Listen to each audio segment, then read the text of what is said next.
సమాజంలో ఉన్న రాజకీయ, ఆర్థిక, సామాజిక అసమానతలను తొలగించటానికే ప్రజల మధ్య ఘర్షణ జరుగుతుంది. ఆ ఘర్షణ సమాజ మలుపులకు తావునిస్తూ ఒక్కొక్కసారి ఆ ఘర్షణ విజయవంతమైనప్పుడు శాంతిని నెలకొల్పు. ఆ శాంతి శాశ్వతమైనదై ఉంటుంది. సహజ వనరులను ప్రజలు మొత్తం సమానంగా పంచుకుంటారు.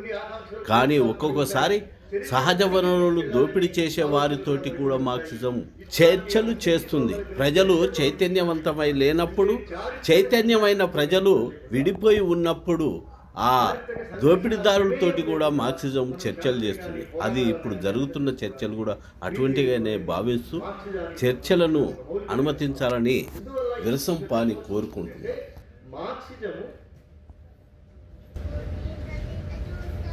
దేనినైనా సరే చారిత్రకంగా చూడమని చెప్తుంది.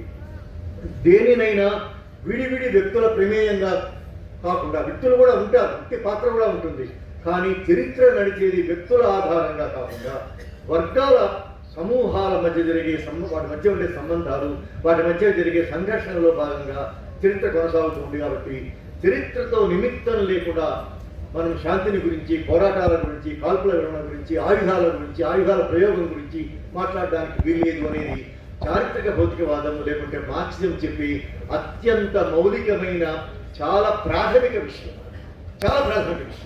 ఈ ప్రాథమిక విషయం పట్ల మనకు స్పష్టత ఉంటే ఇప్పుడు నడుస్తున్న చర్చల్ని ఎట్లా అర్థం చేసుకోగలం? ఎందువల్ల అంటే ఇప్పుడు నడుస్తున్న చర్చల గురించి దానికి మావోయిస్టులు ఏమనుకొని చర్చల ప్రతిపాదన చేశారు అనేది ఉదయం నుంచి చాలా వివరంగా చెప్తూ వచ్చారు. గత 2002 చర్చల సందర్భంలోనైనా 2004 చర్చల సందర్భంలోనైనా ఎప్పుడైనా సరే మావోయిస్టులు సమాజానికి కొన్ని అవసరాలు ఉంటాయి, సమాజపు సంఘర్షణని ఎందువల్ల అంటే ప్రజాయుద్ధం ద్వారా, పీపుల్స్ వార్ ద్వారా ఈ సమాజాన్ని అభివృద్ధికరమైన మార్గంలో నడిపిస్తాము, ఒక కొత్త సమాజాన్ని నిర్మాణం చేస్తాము, ఒక కొత్త సమాజాన్ని నిర్మించి చరిత్రను ముందుకు తీసుకెళ్తాము అనేది మావోయిస్టు అవగాహన. కాబట్టి సమాజపు అవసరాలు ఏంటి, ఆ సమాజంలో ఉండే ప్రజల అవసరాలు ఏంటి, ఆ ప్రజలు ఎట్లా జీవిస్తూ ఉన్నారు, ఆ ప్రజల మీద రాజ్యం ఏ వైఖరితో ఉన్నది అనేది ఈ మొత్తం చర్చలకు సంబంధించిన మావోయిస్టులు అప్పుడైనా ఇప్పుడైనా ప్రతిపాదిస్తున్నటువంటి ఒక మౌలికమైన అంశం. అప్పటి చర్చలలో చాలా అంశాలు భాగమై ఉన్నాయి. అంటే అప్పుడు అంశాలలో భూమి సమస్య దగ్గర నుంచి చాలా విషయాలు అప్పట్లో భాగమై ఉన్నాయి. కానీ ఇప్పుడు చర్చల సందర్భం గత చర్చలతో పోలిస్తే అనేక పోలికలు, తేడాల ప్రస్తావన వరకు వచ్చింది. వీటికి కొనసాగింపుగా ఒక విషయం చెప్తాను. అప్పటికి ఇప్పటికీ ఒక ముఖ్యమైన తేడా ఏమిటంటే, ఉన్న తేడాలకు కూడా మరొక ముఖ్యమైన తేడా ఏమిటంటే, అప్పుడు కేవలం బూటకపు ఎన్కౌంటర్లు మాత్రమే ఉండేవి. అప్పుడు కేవలం ఆయా రాష్ట్రాల పోలీసు బలగాలు, గ్రేహౌండ్స్ బలగాలు మాత్రమే ప్రజల మీద, విప్లవకారుల మీద, పోరాట ప్రజల మీద దాడి చేస్తూ వచ్చి, ఇప్పుడు అది ముదిరి కరెక్ట్గా 20 ఏళ్ల కాలంలో, అందుకే శాంతి చర్చలకు 20 ఏళ్ళైన ఈ సందర్భంలో మనం మాట్లాడుకుంటున్నాం. కాబట్టి అప్పటికి ఇప్పటికీ ఉన్నటువంటి ఒక ముఖ్యమైన తేడా ఏమిటంటే, ఇప్పుడు ఇది రాష్ట్రాల పరిధిలోని విషయం కాదు, ఇది కేవలం సాధారణ పోలీస్ వ్యవస్థకు సంబంధించిన విషయం కాదు, ఇది ఎన్కౌంటర్లకు, బూటకపు ఎన్కౌంటర్లకు సంబంధించిన విషయం కాదు. మొత్తంగా భారత ప్రజల మీద కార్పొరేట్ల ప్రయోజనాల కోసం, ఈ దేశాన్ని కార్పొరేట్ ఇండియాగా మార్చడం కోసం, ఈ దేశాన్ని ఒక సనాతన హిందుత్వ రాష్ట్రంగా మార్చడం కోసం కేంద్ర ప్రభుత్వం రాష్ట్రాల ప్రభుత్వాలతో కలిసి మూకుమ్మడిగా చేస్తున్న ఒక అంతర్యుద్ధ వాతావరణంలో ఈరోజు మనం శాంతి చర్చల గురించి, కాల్పుల విరమణ గురించి మనం మాట్లాడుకుంటున్నాం. అది అప్పటికి ఇప్పటికి సంబంధించిన అతి ముఖ్యమైన తేడా.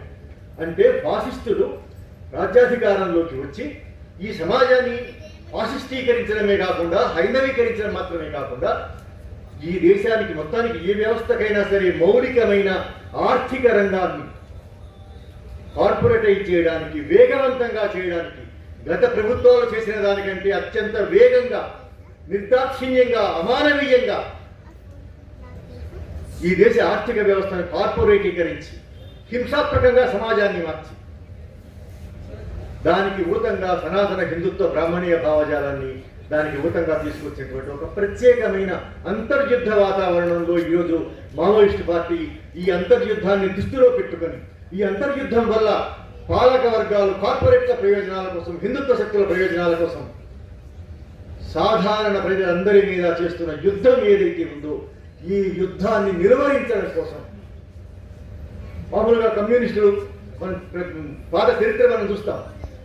యుద్ధాలు వచ్చాయంటే ఆ యుద్ధాలను అంతర్యుద్ధాలుగా మార్చి విప్లవాలుగా విజయవంతం చేయాలి అని ప్రముఖమైన లెనినిస్ట్ అవగాహన ఏదైతే ఉందో చాలా ప్రత్యేకమైన చారిత్రక సందర్భంలో 21వ శతాబ్దంలో జరుగుతున్న మావోయిస్టు ఉద్యమం ఏదైతే ఉందో ఈ 21వ శతాబ్దపు మావోయిస్టు ఉద్యమంలోని ఈ 10 ఏళ్ల కాలం ఎట్లాంటిది అంటే ఒక అంతర్యుద్ధం కొనసాగుతూ ఈ దేశ ప్రజల మీద ఈ దేశంలో ఓట్ల ద్వారా, రాజ్యాంగం ద్వారా చట్టబద్ధ పాలన కొనసాగిస్తామని అధికారంలోకి వచ్చినటువంటి పాలక వర్గాలు ఎంత మాత్రము మేము ప్రజలకు సంబంధించిన వాళ్ళం కాదు, ప్రజల ఓట్లతో మేము అధికారంలోకి వచ్చిన వాళ్ళం కాదు, కార్పొరేట్ల ప్రయోజనాల కోసం మేము అధికారంలోకి వచ్చాము, వాళ్ళు మమ్మల్ని ముందుండి వెనక ఉండి నడిపిస్తే మేము నడుస్తున్న వాళ్ళం, వాళ్ళ ప్రయోజనాలు తీర్చడం మాత్రమే మా ఏకైక కర్తవ్యం అని 60 ఏళ్లుగా 70 ఏళ్లుగా రాజ్యాంగం చుట్టూ ఉండే అన్ని రకాల ముసుగులని, అన్ని రకాల మేలి ముసుగులను తొలగించి ఒక కార్పొరేట్ యుద్ధాన్ని ప్రజల మీద రుద్దిన ఈ సందర్భంలో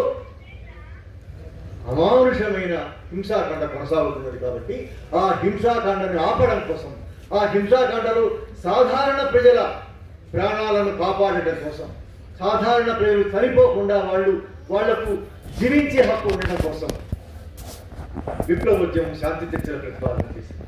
చాలా మౌలికమైనటువంటి తేడా ఒకటి ఉన్నది. ఈ మౌలికమైన తేడానే మార్క్సిస్ట్ ప్రాపంచిక దృక్పథం. ఎందువల్ల అంటే గత ఏడాది జనవరి 1 నుంచి కగారు మొదలైన సందర్భం నుంచి చాలా సందర్భాలలో మావోయిస్టులు ఇచ్చినటువంటి గ్రౌండ్ డేటా ఏమిటంటే నిజానికి మావోయిస్టు ఉద్యమం ఎంత ప్రత్యేకమైన సందర్భంలో నడుస్తూ ఉన్నది అంటే దండకారణ్యంలో వాళ్ళే పాత్రికేయ వృత్తి చేయవలసిన పరిస్థితి ఏర్పడింది. అక్కడ ఏమి జరుగుతుందో మనకెవరికి ఏమి తెలియదు. ఏ పత్రికలు వెళ్ళడానికి లేదు, ఎవరు వెళ్ళడానికి లేదు. వాళ్ళే గ్రామాలలో ఏం జరుగుతున్నది, అన్ని రోజుల వారు ఏ రోజు ఏమి జరిగింది, ఏ ఘటన ఎట్లా జరిగింది, ఏ ఘటన జరగడానికి కారణాలు ఏమిటి, ఏ ఘటనలో ఎవరు చనిపోయారు అని అక్కడ గ్రౌండ్ రిపోర్ట్ ఇస్తూ ఒక పాత్రికేయ వృత్తిని కూడా కొనసాగిస్తున్న ప్రత్యేక సందర్భంలో ఈ ఏడాదిన్నర పాటు ఏ సందర్భాలలో మావోయిస్టు క్యాడర్ చనిపోయింది, మావోయిస్టు అగ్రనాయకుల దగ్గర నుంచి సాధారణ కార్యకర్తల వరకు ఏ ఘటనలలో మావోయిస్టు చనిపోయారు, ఆ ఘటనల్లో సాధారణ ఆదివాసులు వాళ్ళని ఎట్లాగా హత్య చేసింది ప్రభుత్వం అనే విషయం చెప్తూ వచ్చారు. ఎందుకు ఇంత ప్రత్యేకమైన శ్రద్ధ అంటే వాళ్ళ ప్రాణాల కంటే, వాళ్ళ నాయకత్వం దగ్గర నుంచి కింది స్థాయి క్యాడర్ ప్రాణాల కంటే కూడా సాధారణ ప్రజల ప్రాణాలకు అత్యంత విలువ ఇచ్చి మానవీయమైన దృక్పథం ఉండటం అనేది మావోయిస్టు దృక్పథంలో ముఖ్యమైన విషయం. కాబట్టి వాళ్ళ ప్రాణాలు కాపాడవలసిన అవసరం ఉంది. కేవలం తమ ప్రాణాలు కాపాడుకోవడం కాదు. ఎందుకంటే ఇప్పుడు మాట్లాడుతున్న వాళ్ళు చాలా మంది ఉన్నారు. బహుశా సైన్యం చుట్టుముట్టింది కాబట్టి, చాలా మందిని చంపివేస్తున్నారు కాబట్టి, అగ్రనాయకులు కూడా చాలా మందిని చంపివేస్తున్నారు కాబట్టి వాళ్ళ ప్రాణాలు వాళ్ళని కాపాడుకోవడం కోసం, తమను తాము కాపాడుకోవడం కోసం కాల్పుల విరమణకు సిద్ధమయ్యారు అని మాట్లాడుతున్నటువంటి పెద్దలు చాలా మంది ఉన్నారు.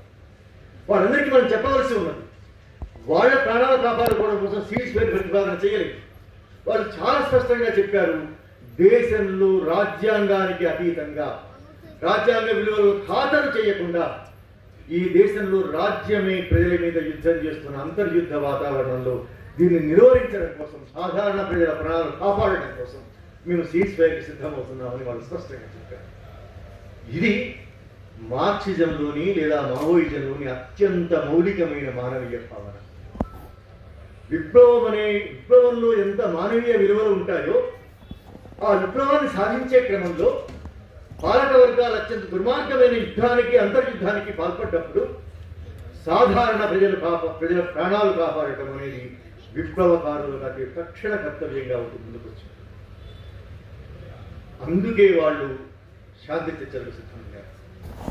మీరందరూ గమనించి ఉంటారు, దీనికి నేపథ్యం కూడా ఉంది. చాలా మంది ఏమంటున్నారంటే ఇప్పుడు శాంతి చర్చలు ఇప్పటికిప్పుడు హడావుడిగా రంగం మీదకి వచ్చాయి అంటూ ఉన్నారు. దానికి హడావుడిగా రాలేదు. ఈ హడావుడిగా రాలేదు. మనం చేయవలసిన పనులు చాలా ఉన్నప్పటికీ కొద్దిమంది మేధావులు ఏం మాట్లాడుతున్నారంటే, ఏ మాత్రం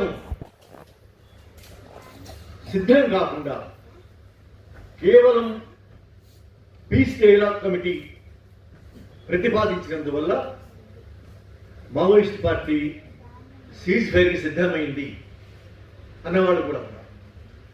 కానీ వాస్తవానికి గత ఏడాది 2023 డిసెంబర్ మొదటి వారంలో ఎన్నికలు జరిగాయి ఛత్తీస్గఢ్ రాష్ట్రంలో శాసనసభ.